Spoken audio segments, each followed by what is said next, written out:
ternyata di sini.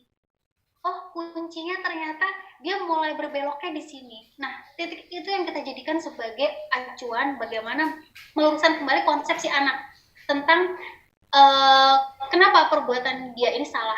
Karena banyak yang ada di LP anak itu saat kami temui, mereka nggak paham kalau ternyata itu sebuah kejahatan. Mereka nggak paham, oh kalau ternyata itu salah ya.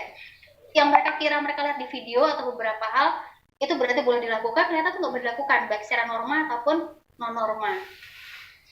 Lalu kepada saudara Nani Hartati yang bertanya, ada remaja perempuan, dia hamil luar nikah, anaknya sudah usia 5 tahun, sudah usia masuk sekolah, tapi oleh ibunya nggak disekolahkan karena nggak ada akte dan kakak. Jadi kami pernah mendampingi juga dan kami sudah mengetahui pembuatan kakak ini tidak harus ada pembuatan akte, tidak harus ada orang tua yang lengkap. Jadi silakan didampingi orang tua tersebut. Jadi saya yakin pasti tadi remaja tadi karena baru punya anak, pengetahuan dia mungkin tidak banyak, didampingi dia untuk membuat akte tadi. Lalu sekolah juga terus berusaha melakukan pendekatan, dibantu dengan ibu RT, ibu RW setempat, ya kan, atau dusun setempat untuk memfasilitasi dan membuat pengertian pada sang ibu dan supaya si anak bisa masuk sekolah. Lalu kepada saudara Supriyadi SHMH yang menanyakan bagaimana penanganan terhadap anak yang dia mendapatkan kekerasan dari oknum yang harusnya melindungi korban. Ya, ini mengingatkan kita mungkin beberapa hal yang muncul di media ya, baik di Lampung ataupun yang bertahun-tahun sebelumnya. Oknum yang harusnya melindungi korban melakukan kekerasan terhadap anak. Penanganan terhadap anak tetap sama. Jadi kalau saya bahasakan, mungkin kekerasan yang dia alami berlapis ya. Sudah pernah mendapatkan kekerasan, seharusnya masuk ke rumah aman, tapi mendapatkan kekerasan lagi, ya kan, oleh oknum yang harusnya melindungi dia. Yang pertama harus dilakukan adalah siapapun yang bertugas, ini perhatian bagi kita semua, terutama bapak-bapak, ibu-ibu yang memang ada di sektor ini, siapapun yang ada di rumah aman, siapapun yang memang bertugas untuk melindungi korban, mereka adalah orang-orang yang bisa kita percaya. Kita percaya secara utuh bahwa mereka memang tidak ada motif lain, tidak akan ada kecenderungan atau penyimpangan yang lain. Itu yang pertama. Lalu lakukan konseling dengan lebih mendalam dan juga fokus kepada pengembalian kepercayaan korban terhadap orang lain, karena di sini kita akan terus mendampingi dia. Jadi fokusnya pada pengembalian kepercayaan.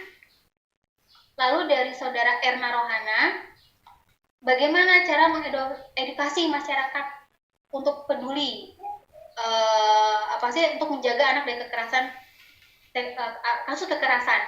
Jadi kalau larinya sudah mengedukasi masyarakat, untuk teknisnya kita bisa melakukan setidaknya 2 cara. Cara yang pertama adalah melalui forum-forum, di forum kecil, di lingkungan RT, di lingkungan pengajian, di lingkungan PKK, lingkungan ibu-ibu yang arisan lokal. Bagaimana untuk memasukkan, jadi setiap pertemuan itu kalau ini sudah mulai agak tren, saya lihat di beberapa kota-kota besar, saya harap di Lampung juga jadi tren. Setiap ada pertemuan-pertemuan tadi, itu pasti menyisipkan pembicara. Jadi kalaupun itu temanya arisan, sebelumnya pasti mereka mengundang pembicara yang temanya parenting atau temanya agama. Jadi selalu ada pembekalan terhadap orang tua dan akhirnya menjadi kesepakatan di masyarakat bagaimana supaya ini loh guide-nya, minimal kita harus seperti ini ketika ada anak tangga kita seperti ini dan anak kita pribadi seperti ini. Nah, cara kedua adalah melalui visual. Di lingkungan masyarakat kita, pernah nggak, ini contoh ya, pernah nggak kita bertanya, ketika ada tulisan di sebuah sungai atau jembatan, buang sampah di sini, denda 10 juta. Itu lebih ampuh, ya kan, dibandingkan dilarang membuang sampah di sini. Sama kasusnya, di lingkungan masyarakat kita juga harus ada terpampang visual yang jelas bahwa kasus kekerasan, iya kan, harap lapor di hotline sekian. Kasus kekerasan, silahkan mengadu kepada ibu atau bapak ini dengan nomor kontak person sekian-sekian. Jadi harus ada data yang jelas kalau bicara di lingkungan masyarakat. Lalu dari dinas PP, tadi saya tidak melihat namanya, maaf, strategi sekolah untuk upaya pencegahan kekerasan. Kalau yang saya sudah sampaikan di awal materi, cara yang pertama adalah masuk melalui jam BK. Kalau nggak ada jam BK, adakan jam yang tatap muka per kelas minimal 1 jam dalam seminggu, itu minimal. Materinya apa? Karakter building, tentang anti bullying. Berarti sudah ada kesepakatan juga dari pihak sekolah untuk membuat habit atau membuat sebuah kultur, baik gurunya, kepala sekolahnya, TU-nya, OB-nya, mereka siap untuk menjadikan contoh juga. Mereka nggak saling bully. Kok gendut banget hari ini, nggak ada bullying, nggak ada sex harassment, nggak ada body shaming. Jadi tema-tema seperti itu yang masuk ke anak, termasuk juga materi-materi pelajaran untuk kelas yang lebih kecil, sekolah yang lebih kecil, PAUD, TK dan lain-lain, masuk melalui lagu. Mungkin beberapa guru TK kalau ada di sini ada tahu ya, lagu bagian tubuh mana yang tidak boleh dipegang oleh orang lain, bagian tubuh mana yang kita boleh dibantu, tapi itu oleh orang yang kita percaya, yaitu orang tua atau ibu. Misalnya ketika ke kamar mandi, kita harus memakai pakaian dalam kita kembali. Itu juga untuk usia yang lebih kecil. Mohon izin ya, 3 pertanyaan lagi dari saudara Kristiana Sumaro. Ada nih, anak pelaku kekerasan di sekolah, dia sudah dikeluarkan dari sekolah, tapi dia masih ingin sekolah. Sementara di sekolah lain dia nggak diterima karena kasus kekerasan sudah sangat banyak. Mengacu kepada hak anak untuk tetap mendapatkan pendidikan, sebenarnya anak ini harus harus tetap diterima di sekolah. Sekolah harus tetap welcome terhadap dia.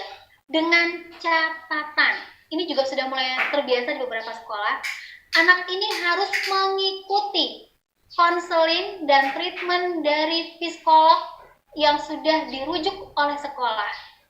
Kalau memang permasalahan dia di anger management atau bagaimana mengelola kemarahan, maka dia harus lolos di situ. Kalau dia ada masalah lainnya, dia harus lolos juga di permasalahan dia. Jadi harus ada surat yang nanti endingnya itu ada surat akhir rekomendasi dari psikolog bahwa siswa ini sudah siap untuk mengikuti pelajaran dengan tatap muka. Selama siswa ini belum mendapatkan surat lolos dari psikolog tadi, materi-materi pembelajarannya mungkin belum tatap muka, mungkin baru pengiriman ke materi-materi pelajaran ke rumah dia. Jadi untuk mengacu pada hak anak sekolah, dia harus tetap diterima oleh pihak sekolah dengan catatan tadi, lolos atau tetap mengikuti konseling dari psikolog untuk problem dia di kekerasan tadi. Lalu dari M. Anis, bagaimana mengenali ciri-ciri orang yang melakukan kekerasan dan cara menangani trauma? Sebenarnya, ini mohon maaf sebelumnya ya, kalau lebih mudah mengenali ciri-ciri orang yang rentan untuk terkena kekerasan. Kalau di psikologi itu beberapa diantaranya mereka adalah mungkin yang mengalami mental retardasi, mereka yang anak-anak yang yang butuh pertolongan,